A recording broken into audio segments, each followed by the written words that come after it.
हरे कृष्णा। हिंदू धर्म ग्रंथ महाभारत में धृतराष्ट्र दृष्टिविहीन थे, लेकिन उनकी यह स्थिति पिछले जन्म में मिले एक श्राप के कारण थी। ग्रंथों में वर्णित है कि धृतराष्ट्र ने ही गांधारी के पूरे परिवार को मरवाया था, लेकिन इसके पीछे क्या वजह थी और उन्हें अंधे होने का श्राप क्यों मिला? आइए जानते हैं धृतराष्ट्र से जुड़ी कुछ रोचक और खास बातें।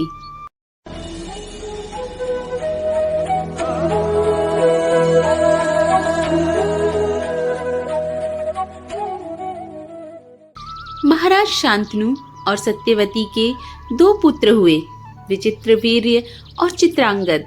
चित्रांगद कम आयु में ही युद्ध में मारे गए। इसके बाद भीष्म ने विचित्रवीर्य का विवाह काशी की राजकुमारी अंबिका और अंबालिका से करवाया। विवाह के कुछ समय बाद ही विचित्रवीर्य की भी बीमारी के कारण मृत्यु हो गई। अंबिका और अंबालिका संतानहीन ही थी, तो सत्यवती के सामने यह संकट उत्पन्न हो गया कि कौरव वंश आगे कैसे बढ़ेगा।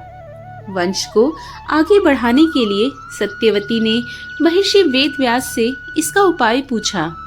तब वेदव्यास ने अपनी दिव्य शक्तियों से अंबिका और अंबालिका से संतान उत्पन्न की थी।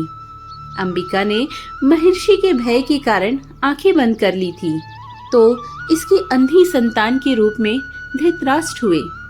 दूसरी ओर राजकुमारी अंबालिका भी महर्षि से डर गई थी और उनका शरीर पीला पड़ गया था, तो उनकी संतान पांडु हुई। पांडु जन्म से ही कमजोर थे। दोनों राजकुमारियों के बाद एक दासी पर भी महर्षि वेदव्यास ने शक्तिपात किया था। उस दासी से संतान के रूप में महात्मा विदुर उत्पन्न हुए। धृतराष्ट्र, पांडु और विदुर के पालन पोषण का भार भीष्म के ऊपर था। तीनों पुत्र बड़े हुए तो उन्हें विद्या अर्जित करने भेजा गया। धृतराष्ट्र बल विद्या में श्रेष्ठ थे, पांडु धनुर्विद्या में और विदुर धर्म और नीति में पारंगत हो गए। तीनों पुत्र युवा हुए तो बड़े पुत्र धृतराष्ट्र को नहीं बल्कि पांडु को राजा बनाया गया, क्योंकि धृतराष्ट्र अंधे थे और विदुर दासी पुत्र थे। भीष्म ने धृतराष्ट्र का विवाह गांधार की राजकुमारी गांधारी से कराया था। गांधारी की कुंडली में दोष होने की वजह से एक साधु के कहे अनुसार उसका विवाह पहले एक बकरे के साथ किया गया था। बाद में उस बकरे की बलि दे दी गई थी। यह बात गांधारी के विवाह के समय छुपाई गई थी। जब धृतराष्ट्र को इस बात के बारे में पता चला तो उसने गांधार नरेश, सुबाला और उसके 100 पुत्रों को कारावास में डाल दिया और काफी यातनाएं दी। एक एक करके सुबाला के सभी पुत्र मरने लगे। उन्हें खाने के लिए सिर्फ एक मुट्ठी चावल दिया जाता था। सुबाला ने अपने सबसे छोटे बेटे शकुनी को प्रतिशोध के लिए तैयार किया। सब लोग अपने हिस्से के चावल शकुनी को दे देते थे ताकि वह जीवित रहकर कौरवों का नाश कर सके। मृत्यु से पहले सुबाला ने धृतराष्ट्र से शकुनी को छोड़ने की विनती की, जो धृतराष्ट्र ने मान ली। सुबाला ने शकुनी को अपनी रीढ़ की हड्डी के पासे बनाने के लिए कहा। विवाह से पूर्व गांधारी को ये बात नहीं मालूम थी कि धृतराष्ट्र दृष्टिविहीन है। जब गांधारी को यह बात मालूम हुई तो उसने भी अपनी आंखों पर पट्टी बांध ली। अब पति और पत्नी दोनों अंधे के समान हो गए थे। धृतराष्ट्र और गांधारी के 100 पुत्र और एक पुत्री हुई। दुर्योधन सबसे बड़ा और सबसे प्रिय पुत्र था। दुर्योधन के प्रति धृतराष्ट्र को अत्यधिक मोह था। इसी मोह के कारण दुर्योधन के गलत कार्यों पर भी वे हमेशा मौन रहे। दुर्योधन की गलत इच्छाओं को पूरा करने के लिए वह हमेशा तैयार रहते। यही मोह पूरे वंश के नाश का कारण बना। पांडु की मृत्यु के बाद धृतराष्ट्र को राजा बनाया गया। धृतराष्ट्र नहीं चाहते थे कि उनके बाद युधिष्ठिर राजा बने, बल्कि वे चाहते थे कि उनका पुत्र दुर्योधन राजा बने। इसी कारण वे लगातार पांडु पुत्रों की उपेक्षा करते रहे। शकुनी ने हस्तिनापुर में सबका विश्वास जीता और 100 कौरवों का अभिभावक बना। उसने न केवल दुर्योधन को युधिष्ठिर के खिलाफ भड़काया, बल्कि महाभारत के युद्ध का आधार भी बना। महाभारत के युद्ध में भीम ने धृतराष्ट्र के प्रिय पुत्र दुर्योधन और दुशासन को बड़ी निर्दयता से मारा था। इस कारण धृतराष्ट्र भीम को भी मार डालना चाहते थे।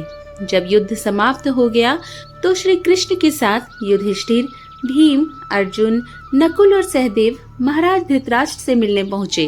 युधिष्ठिर ने धृतराष्ट्र को प्रणाम किया और सभी पांडवों ने अपने अपने नाम लिए और प्रणाम किया। श्री कृष्ण महाराज के मन की बात पहले ही समझ गए थे कि वे भीम का नाश करना चाहते हैं। धृतराष्ट्र ने भीम को गले लगाने की इच्छा जताई तो श्री कृष्ण ने तुरंत ही भीम के स्थान पर भीम के ही समान लोहे की मूर्ति आगे बढ़ा दी। धृतराष्ट्र बहुत शक्तिशाली थे। उन्होंने क्रोध में आकर लोहे से बनी भीम की मूर्ति को दोनों हाथों से दबोच लिया और मूर्ति को तोड़ डाला। मूर्ति तोड़ने की वजह से उनके मुंह से भी खून निकलने लगा और वे जमीन पर गिर गए। कुछ ही देर में उनका क्रोध शांत हुआ तो उन्हें लगा कि भीम की मृत्यु हो गई और वे जोर जोर से विलाप करने लगे। तब श्री कृष्ण ने महाराज से कहा कि भीम जीवित है। आपने जिसे तोड़ा है वह तो भीम के आकार की मूर्ति थी। इस प्रकार श्री कृष्ण ने भीम के प्राण बचा लिए। युद्ध के बाद धृतराष्ट्र और गांधारी पांडवों के साथ एक ही महल में रहने लगे थे। भीम अक्सर धृतराष्ट्र से ऐसी बातें करते थे जो कि उन्हें पसंद नहीं थी। भीम के ऐसे व्यवहार से धृतराष्ट्र बहुत दुखी रहने लगे। वे धीरे धीरे 2 दिन या 4 दिन में एक बार भोजन करने लगे। इस प्रकार 15 वर्ष निकल गए। फिर एक दिन धृतराष्ट्र के मन में वैराग्य का भाव जाग गया और वे गांधारी के साथ वन में चले गए। पौराणिक मान्यता के अनुसार धृतराष्ट्र अपने पिछले जन्म में एक बहुत दुष्ट राजा था। एक दिन उसने देखा कि नदी में एक हंस अपने बच्चों के साथ आराम से विचरण कर रहा है। उसने आदेश दिया कि उस हंस की आंख फोड़ दी जाए और उसके बच्चों को मार दिया जाए।